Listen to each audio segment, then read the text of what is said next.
আকাশের দিকে তাকালে মনে কত প্রশ্ন জাগে। এই বিশাল মহাবিশ্বে কি আমরাই একমাত্র প্রাণী, নাকি কোথাও দূরের কোনো গ্রহে জীবনের অস্তিত্ব লুকিয়ে আছে? বিজ্ঞান এই প্রশ্নের উত্তর দীর্ঘদিন থেকে খুঁজছে, আর সাম্প্রতিক এক আবিষ্কার আমাদের সেই স্বপ্নের একেবারেই কাছে নিয়ে গেছে। এটি একটি গ্রহের গল্প, K2-18b, যেখানে জীবনের চিহ্ন খুঁজে পাওয়ার জোরালো দাবি সংশ্লিষ্ট গবেষকদের।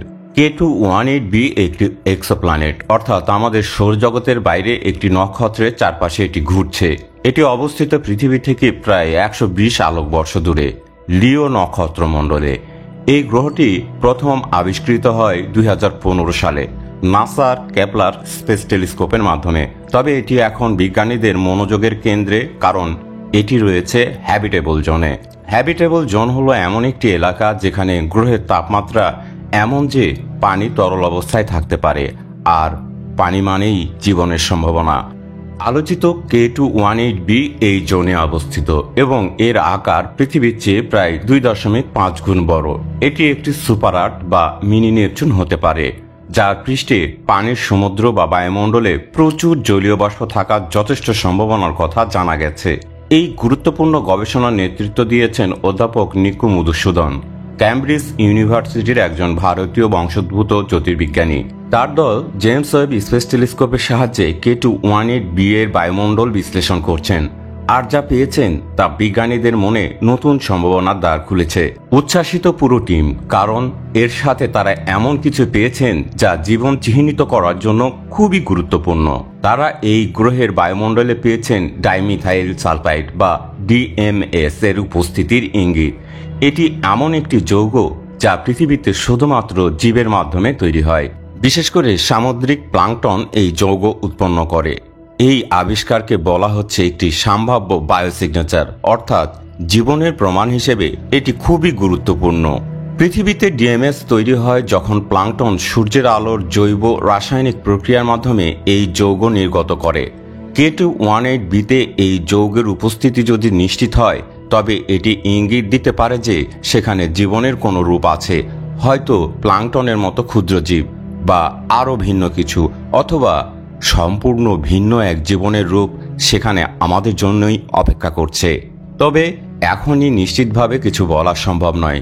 DMS এর উপস্থিতি শুধুমাত্র একটি ইঙ্গিত, এবং এটি নিশ্চিত করতে আরও গবেষণা প্রয়োজন। জেমস ওয়েব স্পেস টেলিস্কোপের মতো উন্নত প্রযুক্তি এখন বিজ্ঞানীদের হাতে রয়েছে।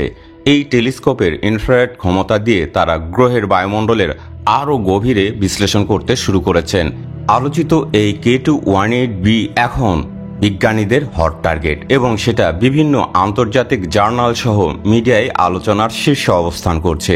এই আবিষ্কার আমাদের শুধু জীবনের সম্ভাবনার কথাই বলছে না, বরং আমাদের মহাবিশ্ব সম্পর্কে দৃষ্টিভঙ্গি বদলে দিচ্ছে। K2-18b এর মতো গ্রহ আমাদের বোঝাচ্ছে যে হ্যাবিটেবল জোনে থাকা গ্রহের সংখ্যা হয়তো আমাদের ধারণার চেয়েও বেশি, আর প্রতিটি গ্রহই এক একটি নতুন সম্ভাবনা। এই গবেষণা শুধু K2-18b এর মধ্যে সীমাবদ্ধ নয়, এটি আমাদের অন্য গ্রহে জীবনের সন্ধানের পথে একটি মাইল ফলক।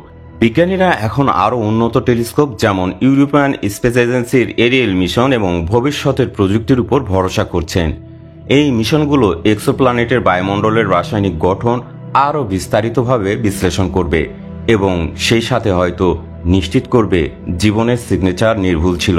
সংশ্লিষ্ট গবেষকদের এটাই ধারণা, একদিন হয়তো আমরা এমন এক সভ্যতার সন্ধান পাব যারা আমাদের মতোই আকাশের দিকে তাকিয়ে আমাদের খুঁজছে, বা হয়তো ক্ষুদ্র জীব যারা আমাদের অজান্তেই মহাবিশ্বের কোনো কোণে বেঁচে আছে। K2-18b আমাদের সেই স্বপ্নের একটু কাছে নিয়ে গেছে। পৃথিবীর বাইরে জীবনের সন্ধান একটি দীর্ঘ যাত্রা, তবে K2-18b এর মতো আবিষ্কার আমাদের বোঝাচ্ছে যে আমরা সঠিক পথেই আছি। আমাদের সাথে থাকুন এই মহাকাশীয় রহস্যের যাত্রায়। কে জানে পরবর্তী আবিষ্কার কি অপেক্ষা করছে।